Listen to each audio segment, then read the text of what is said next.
both to myself and to others. I am more patient, and all of these teachings have allowed me to go through each day of my life in a place of gratitude. It is an honor to be part of the collective consciousness that we create each week when we are all together, and I am just very proud to be a part of that. Over the last several years, I have taken prosperity classes through our center, and it has taught me a few very important, powerful lessons. One of which is that the universe can only say yes. So when you have your thought, your intention, or just the frequency in which you operate, the universe is going to reciprocate accordingly. And what you give is what you get.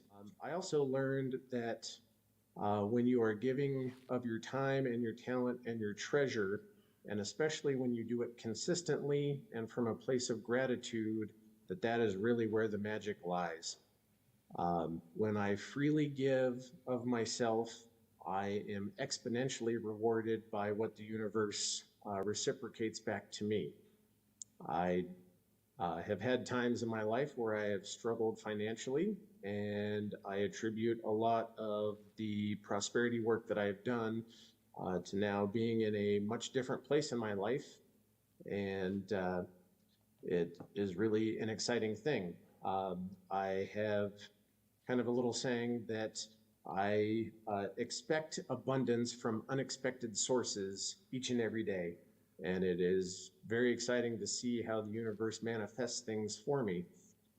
So I certainly encourage everybody to, consider giving of their time, talent, and treasures any way that you can. Also being mindful of your thoughts and your intentions, and seeing how the universe can help create and how you can grow to have a more abundant life and a more fulfilling life.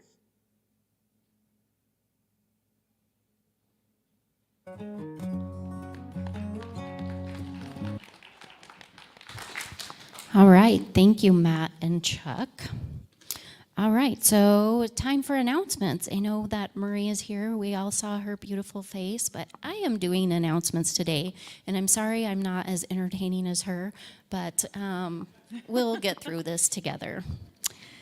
Okay, so for our May outreach, a percentage of our tithes each month goes to support a local nonprofit. This month, we are supporting Friends of the Gardens on Spring Creek, and their mission is to enrich the lives of people and foster environmental stewardship through horticulture, creating a horticulture, sorry for stealing your joke from last week. Creating a culture of equity and inclusion is their priority. So that's who we will be tithing to this month. Join us on Friday, March 17th, which is this upcoming Friday, May 17th from 7 to 8 p.m. for a beach drum circle. This will be a magical evening of rhythm and connection at Chuck Blozer's beachside home in Windsor. So if you can make that, we would love to have you there. Call for higher ground walk-around hosts. So last summer, we had a program that we cherished, which was a monthly walking group, and we're eager to revive that again this summer. So what we're looking for is we are in need of hosts to make this happen. You will simply pick a day and a time that suits you, and a trail, select a walking trail that you would like to enjoy, and then show up and greet and welcome fellow participants and simply walk. So if you're interested in that, please let somebody, one of the volunteers know, and we'll get you some information. Every Sunday, we gather to share a meal, and tonight we will be going out to a dinner at a local restaurant. So please meet at the welcome table if you're interested in doing that after service, and you can join us for connection and conversation and a great meal. Finally, we have the MS Walk that is also happening this upcoming Saturday, on Saturday, May 18th at CU Boulder. So everyone will be meeting at 9 a.m. in the top 10 tent with the Miracle Marchers. So if you would like to walk for a good cause, please do that on Saturday morning at 9 a.m. in Boulder. Any other information, you can check out our newsletter or, of course, use our lovely QR code that you all know how to do now since we had a lesson last week, right? All right, so right now we are going to sing a meditative chant followed by a prayer, and if you would like to chant with us, the words will be on the screen.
So we stay in that space of that great I am, recognizing the presence and power of the divine that each one of us are, knowing that presence and power is absolutely right here, right now, knowing that it is the infinite source of absolutely all that there is.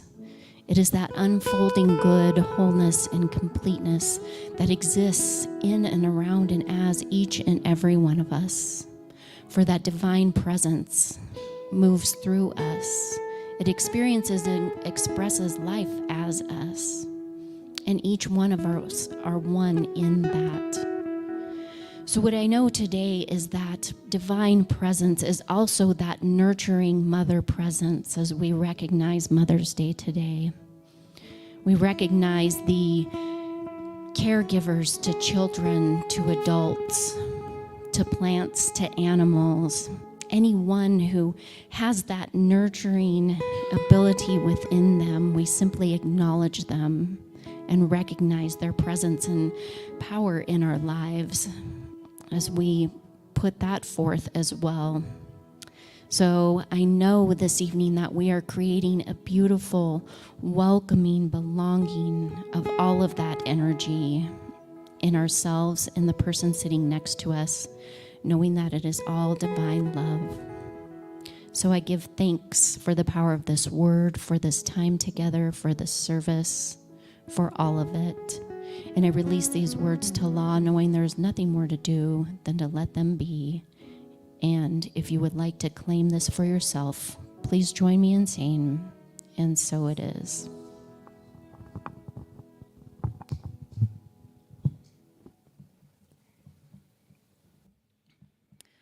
This song is by Karen Drucker, and we chose this to celebrate Mother's Day today, and to anyone who's ever served as a mother or acted as a mother in their life.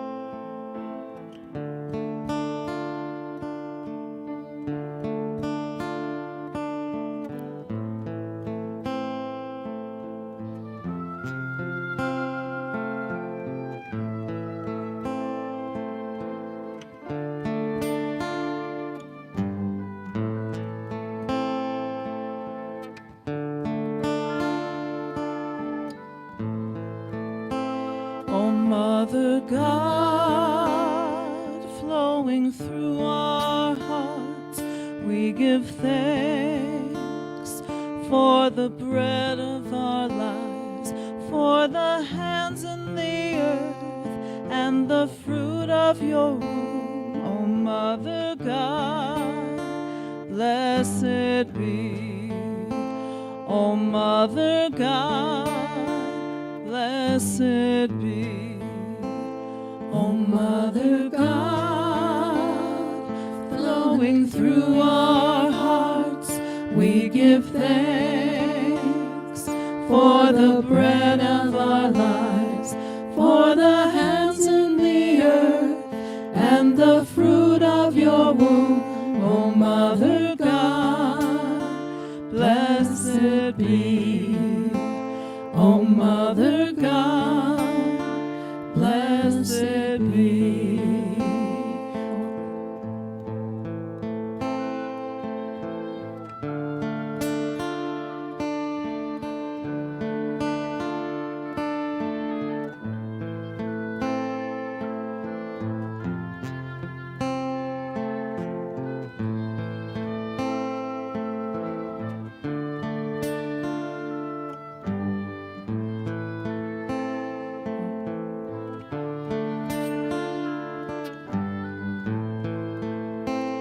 Oh, Mother God, flowing through our hearts, for the love that you wash over me, and this joy in my heart I will share with the world. Oh, Mother God, blessed be. Oh, Mother God, blessed be. Mother God, flowing through our hearts, we give thanks for the bread of our lives, for the hands in the earth, and the fruit of your womb. Oh, Mother God, blessed be. Oh, Mother God, blessed be. Oh, Mother God, flowing through our hearts, we give thanks for the bread of our lives, for the hands in the earth, and the fruit of your womb. Oh, Mother God, blessed be. Oh, Mother God, blessed be. Oh, Mother God, blessed be. Oh, Mother God, blessed be. Oh, Mother God, blessed be. Oh, Mother God, blessed be.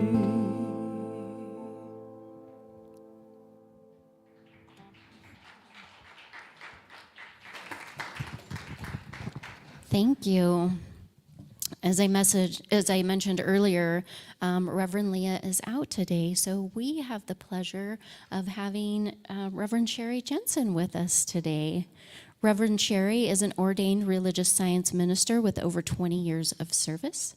She served as senior minister at Spiritual Enrichment Center in San Rafael, California, senior minister at Whole Life Center for Spiritual Living in Fort Collins for 12 years, and is one of the founding co-ministers with this community right here. So she loves living and sharing the principles of science of mind as a teacher, speaker, mentor, and officiant for significant journeys of life. So please give a warm welcome for Reverend Cheri Jensen.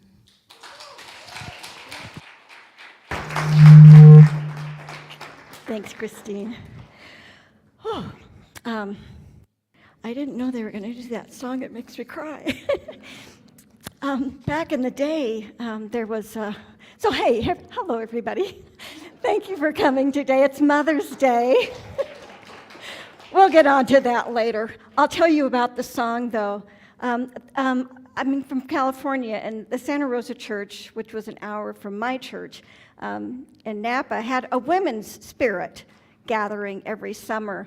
And it took me 4 years to drum up the courage to go be with a bunch of women in the woods doing crazy things. And that song, Karen Drucker, was our musical goddess. And she's, in fact, I've been listening to the CD all week long because I actually asked for another song because this one makes me cry. I came to appreciate women in a whole different way. I don't know if any of you have mommy issues. And it's not that I had mommy issues, but it's about trusting, isn't it? It took me 4 years to get to this camp. We had bunk beds. I think there were 4 bunk beds to a cabin. My girlfriend put me as close to the outhouse as she possibly could because we had to go there in the middle of the night. There were raccoons. There were all kinds of critters in the area. But it was magical. And I have to say, at some point along about the 4 or 5 years I actually did go, we went and I actually attended the sweat house where you had nothing on. And I think about the Divine Mother. Because it was hot in there, we had to prepare ourselves, we had to be okay, and that was the hardest thing I ever did. But the connections we made, the hearts that were open, something changed. The Divine Mother, I did some research. Over on the little altar for Mama's photos, it's an idea, maybe we'll continue it for next year. There's a picture of, she's called the grandmother of the cemetery. And she's about 5,000 years old, and I'm standing next to her. Because I believe that the Divine Mother has been around with us much, much longer than a male figure. I researched that the earliest symbol, and it's like 4 inches high, was found in Germany. Actually, Germany, Austria. They're called Venus of wherever they found them. This is the one with the Venus of whole hens or something like that. She's hefty. She's a woman. And they said the fatter you were was because you obviously got to eat well. But she represented the Divine Mother, the female energy of the universe. So she's about 42,000 years old, and she's on display in a museum in Germany. The Divine Mother has been around as an idea for 26,000 years. And when women ruled the world, there were no wars.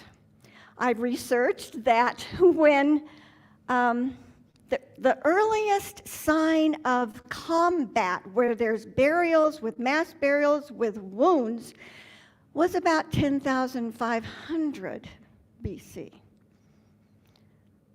When Mama ruled the world, it was peaceful. Everybody was about a common goal. It was survival, wasn't it? But she was about peace. She was about love. She was about nurturing. She was the birther of all of creation, was she not? The female part of us is that creative divine energy. But women were honored for their gifts and their abilities. They held things together. No woman wants her child to go to war. No woman wants her child to be killed. And I think this is so not what we're talking about today. But the thing is, when women were in charge, long, long time ago, because as the ages and we could develop, get your act together, Cheri. Oh, thank you. As humans evolved, we've always killed one another, is what I've heard. There were always people who see the worst in each other. Greed, for one thing. But as humans developed, created tools and implements of harm, the death rate goes up. And then archaeologists find tombs of mass war. But the Divine Mother has the qualities that we're all looking for. She is this creative energy. So I want to stop there for just a second and I do want to acknowledge Mother's Day. Not all mothers are the same. Rita Wagner said, she had this phrase, she goes to her friend and says, so if I decide to have a child and I dedicate my life to this child and I do everything for it and it hates me, what happens with that? And she said, what is the thing? Hold on a second. I'm terrible at jokes. Apparently I didn't write it down, so it really doesn't matter. But basically, what she says, well, is this going to happen? And they said, not if. It will happen. Your child's going to hate you no matter what. I screwed that up royally, didn't I? Yeah, it's okay. Heck with it. Thank you, Francie. I'll just breathe. That song threw me off my feet, I have to say. It just brings back all these amazing memories sitting around a beautiful area with 60 other women singing songs and feeling connected and feeling like you matter somehow, because sometimes we don't feel that. But this idea of a divine feminine, it takes both the masculine and the feminine, the divine Father and Mother, God, to create a whole. We don't live in a world where there's one thing. It's like you can't have night without day. You must have this world of seeming opposites in order for us to have the wholeness that we're designed to be. All of us have within us the attributes of the mother, the attributes of the father, this divine idea. So there's like the goddess, back in the old days, really old days, we're talking before Christ. This divine mother was the goddess. She was powerful. She had qualities of humility and generosity, courage, inspiration, receptivity. There's like dozens of them. Men have the same qualities, don't they? But women have this ability to be this creative medium.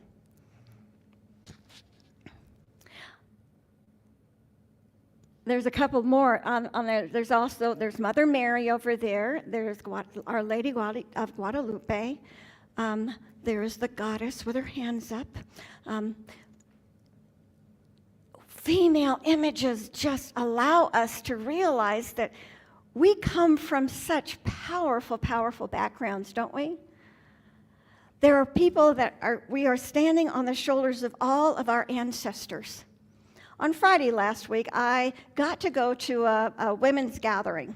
I'm in a group with a number of women that used to be at my old church and a lot of other women, and they're called the Crone group, Crones. And we're not witches, and we're not hags. It is a wise women gathering. I have been meeting with them for probably 15, 16 years now. I was invited because most of these women, oh, there's Sage. Hi, sweetheart. Squirrel. Yeah. I was invited years ago, kind of like a quasi-daughter. The topic for Friday's gathering was to come prepared with a story of a significant woman in your life, a woman that has influenced you, been important to you, given you gifts of her time, her talent, her treasure. And the stories that people told Friday afternoon were like magic. I was waiting all week long for that to figure out this talk. I want you to think about the women in your lives that have impacted you for the good. It might be your mom. It could be your grandma.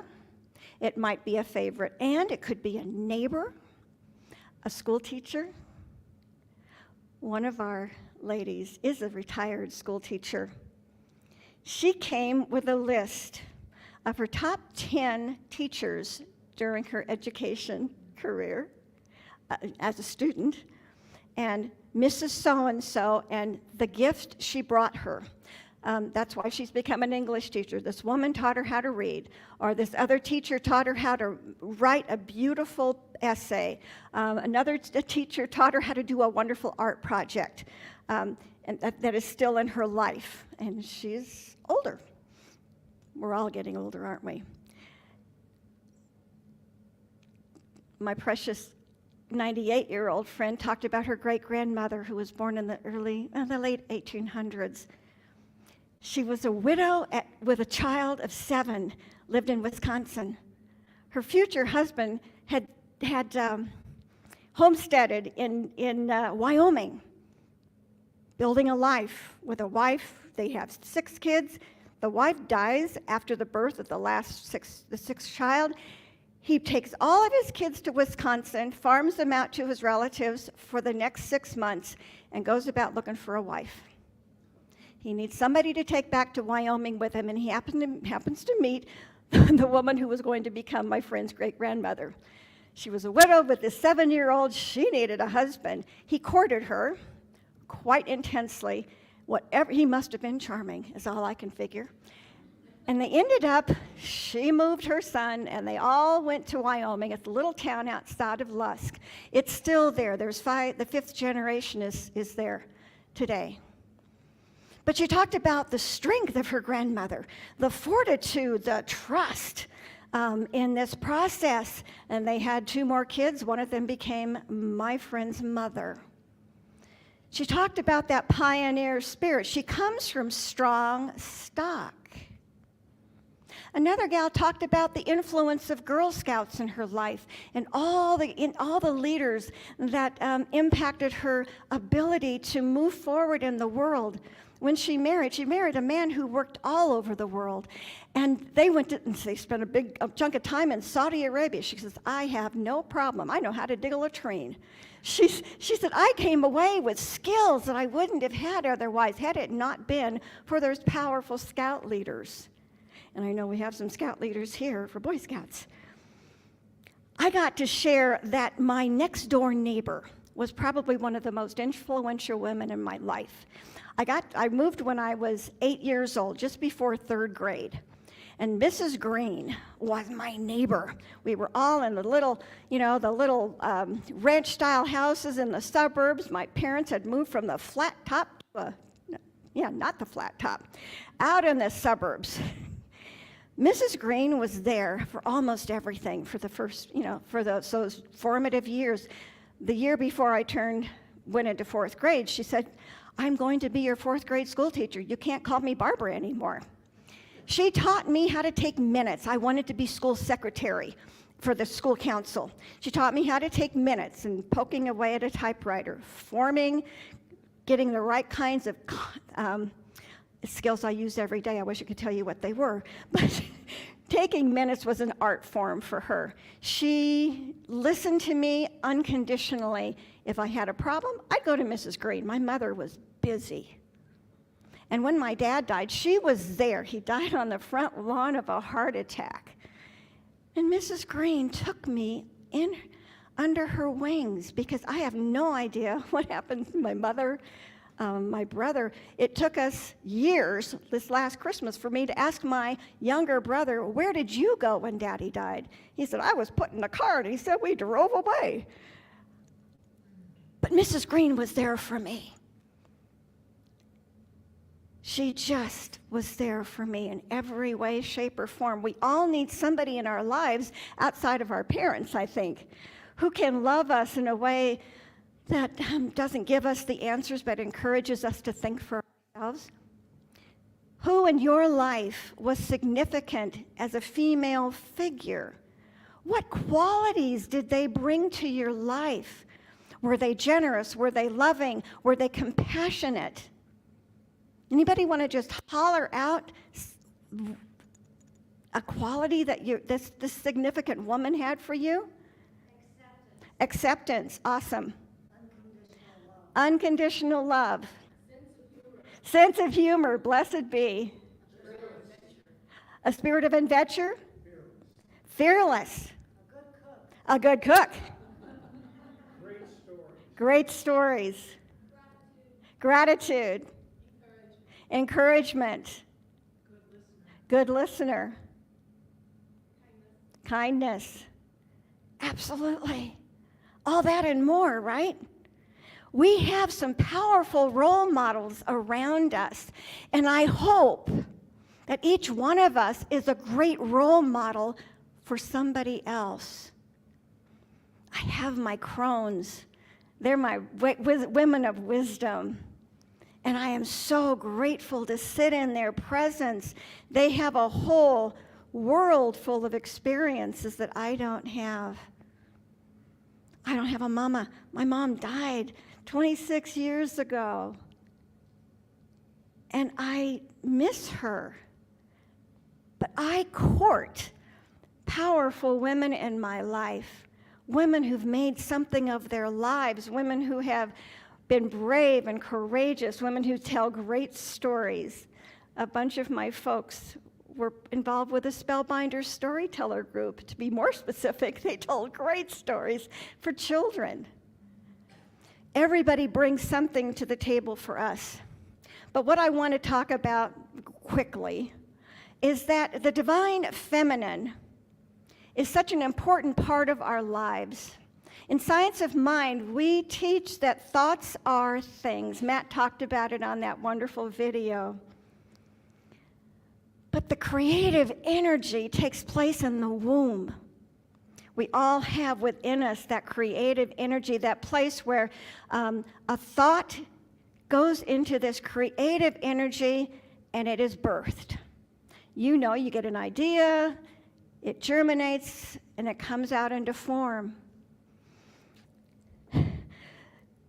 What's his name? What's his face? Bob Proctor, back in the old days, says, we build our future thought by thought, for good or ill, yet know it not.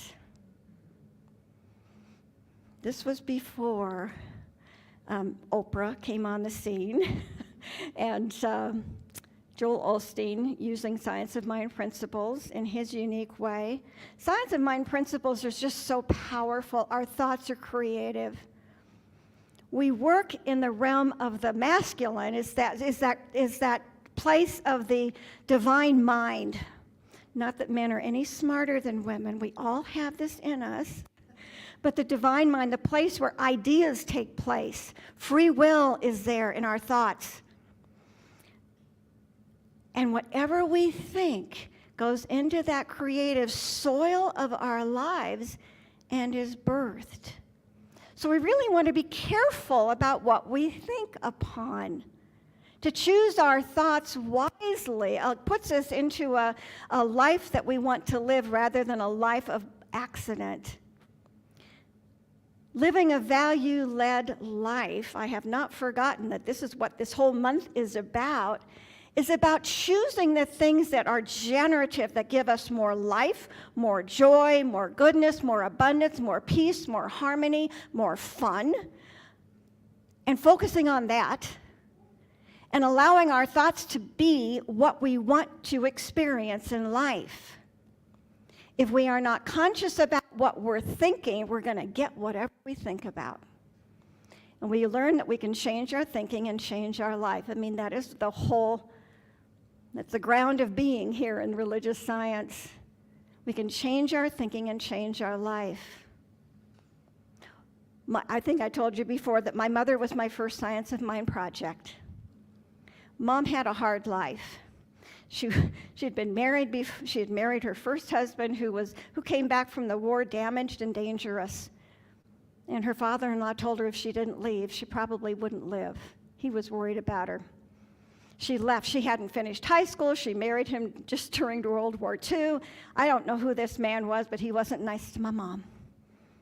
Mom met my dad when she went from Idaho to Louisiana to save herself and then found her way to California. It's a crazy thing. Then she had 3 miscarriages before she finally had me. She went through a lot, and she worked 40 hours a week. She did sewing for a ballet school. After work, we would wake up to see tutus and little costumes all over the house as little ones. Mom worked hard. My dad died when she was 40, left her 2 children under 12. And then she went about the process of trying to find somebody to marry her. Chose not well the third time. But then, oh my gosh, the year after I got married, she met the love of her life. I named my son after him. Man was fabulous. And he went and died. Again. She just couldn't get a break. But the few years she had with Grandpa Jim, as we lovingly called him, were wonderful for her. Her life calmed down, all except for cancer. Mom had a tough time, but she was always distracted. So I decided that if Science of Mind really worked, if you could change your thinking and change your life, I'd change my relationship with my mother, but I expected her to change. And that's not how it works. The only one we change is ourselves. I stopped seeing her as ill, because she was always sick. I stopped seeing her that way. I stopped asking her. I started asking her better questions. Most of our life will be solved if we start asking better questions of each other. Really, how are you is a lame question. So I learned to say, what's good? What's going on today, Mom? What's good in your life? Tell me, what did you notice today that was really wonderful for you? Did you get to talk to somebody that was happy for you? And so she started meeting me there. I'm the one that had to change. Mom really did not change. But I started asking her better questions. We need to start asking ourselves better questions. Is what I'm doing today serving the life I want to live? Am I having relationships with people that I enjoy? Am I giving the best of myself to other people? Have I made a difference anywhere in the way I treat other people or treat myself? Asking better questions allows us to think in a different way, planting seeds in that receptive soil that are new and fresh and life-giving, rather than dwell in pain and suffering and woe. We have within us all the qualities of the divine. We have within us everything we need to have a meaningful generative life. We do. It's not magic, but it seems like it. Because when we start focusing on the good that we want, that good comes around. It may not be exactly what you're looking for. The Woman's Spirit song was not the song I wanted today because I knew it would make me cry. And I thought, okay, fine. There we go. You got to go with the flow. You got to go with the flow. Don't turn down any opportunity for good in your life. I think yes should be our answer, first and foremost, for the good that we seek. Well, yes, I'll go to lunch with you. Thank you very much. Yes, let's go play. Yes, let's go do that. That sounds like fun. Yes, I care about you. How can I help you? How may I serve you? It's really important as we think about Mother's Day and all the various mothers and the folks who are disturbed by Mother's Day because of their experiences. Find something to mother. Learn to mother yourself. Learn to be good to you. Treat your inner child with love and respect. You are not your parent. You weren't born to be your parents. So if your parents were not so great, you are not them. You are you. Do you. Isn't that the new thing now? Do you. And that's the best thing. We are here to live the fullness of life that we've been given. We don't always get what we think we should, but we get what we need. Isn't that there a song like that? The other thing is we're not meant to do life alone. You can go and sit in a cave and pretend like the world doesn't exist. But the truth is we all need each other. I don't know if this song is going to be played next, but we're all angels looking for each other. We only have one wing, and we need each other to fly. So I'm going to ask us to fly together. This is a beautiful community. In order for this community to thrive, we all need to be here for one another, to show up, to give our gifts, to care about one another, to ask more questions, ask better questions of each other, to treat each other with love and respect and kindness, to find humor in everything that we possibly can, because laughter lifts our hearts and makes us happy people. I think it's probably time for me to stop, because I could just talk forever. I found this prayer. It says, Divine Mother, teach me to fall in love with the unknown and rest in the not knowing. So I'm just going to ask us to be still and go within and just breathe. Mother's Day. Give thanks for mothers, for hearts that are open wide, for arms that are willing to hold, for those who can do that. We bless those mothers that don't know how to be moms. We bless those mothers that have furry babies or feathery or scaly babies. We bless new mothers and expecting mothers. We bless the dads who've been mothers. We bless all who find a way to care for each person in this thing called life. And we bless the Sacred Mother within us, this Divine Mother. She is the role model for kindness and love and generosity and beauty and goodness.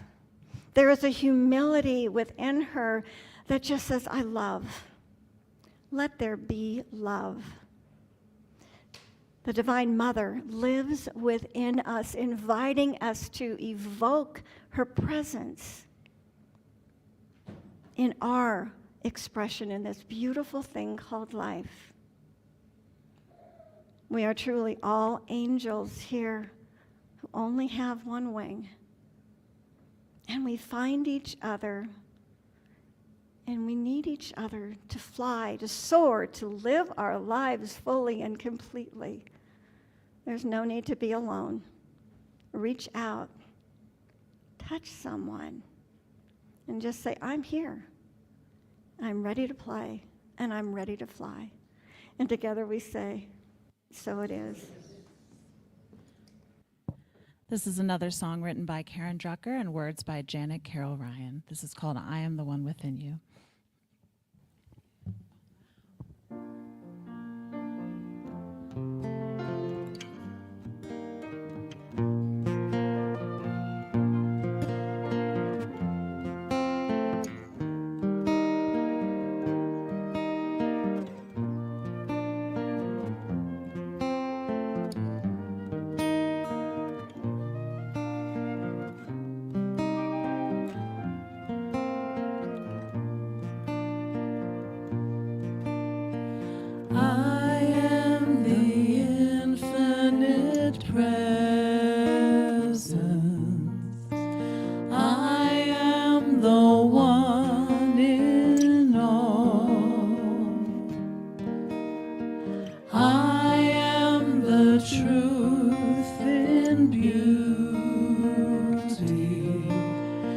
Answer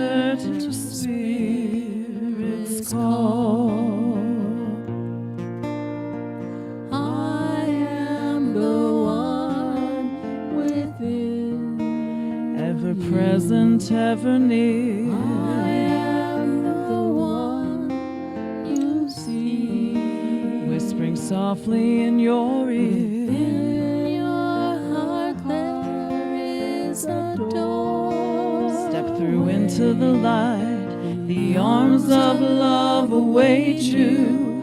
With these golden wings, take flight.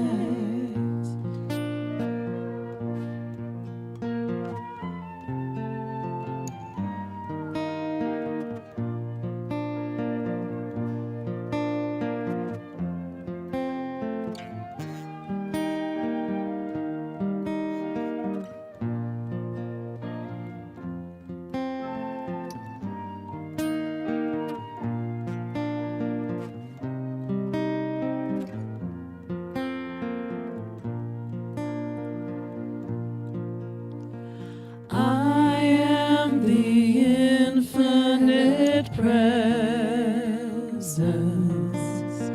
I am the one in all. I am the truth in beauty, the answer to Spirit's call. I am the one within. Ever present, ever near. I am the one you see. Whispering softly in your ear. Within your heart there is a door. Step through into the light. The arms of love await you. With these golden wings, take flight. The arms of love await you. With these golden wings, take flight.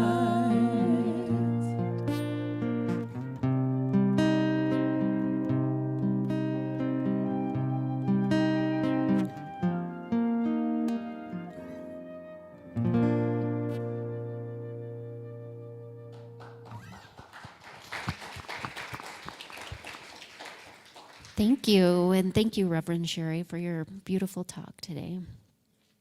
If something touched you, moved you, or inspired you today, we encourage you to give to our spiritual center so that we can continue to do our beautiful work in this world, in this community. So we have many ways to give. You will find those on the screen behind me, or if you're online, you will find those there as well. So let's just take this as an opportunity now to place your gift over your heart, and let's affirm together. This gift is spirit and form, circulating and blessing all it touches.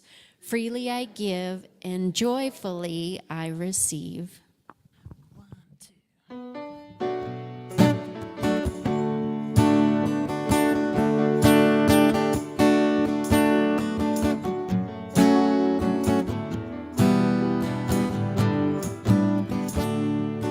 I release and I let go. I let the Spirit run my life, and my heart is open wide. Yes, I'm only here for love. No more struggle, no more strife.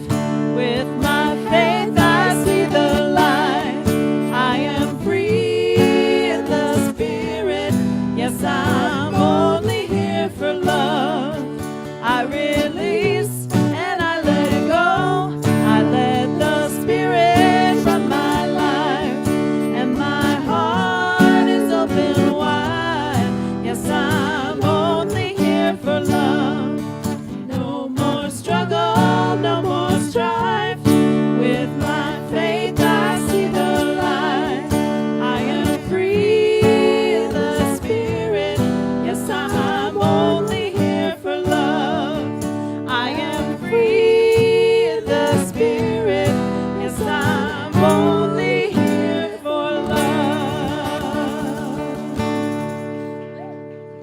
All right, I'm going to let you hold that while I just simply bless this, knowing that, with great gratitude, this money serves this community so we can do our beautiful work in the world. And I am so very grateful for the generosity of everyone here, everyone online, so that our hearts can reciprocate and give back to everyone that we serve.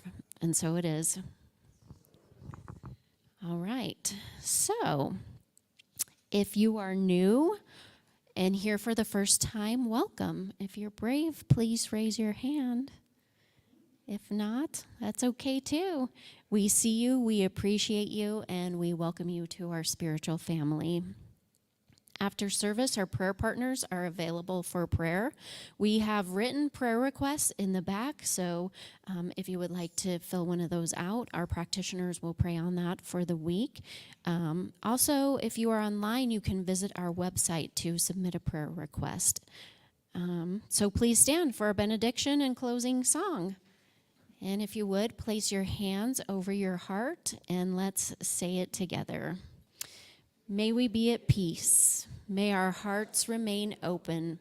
May we awaken to the light of our own true nature. May we be healed. May we be a source of healing for all beings. Love is who I am. Love is who we are. Love is all there is.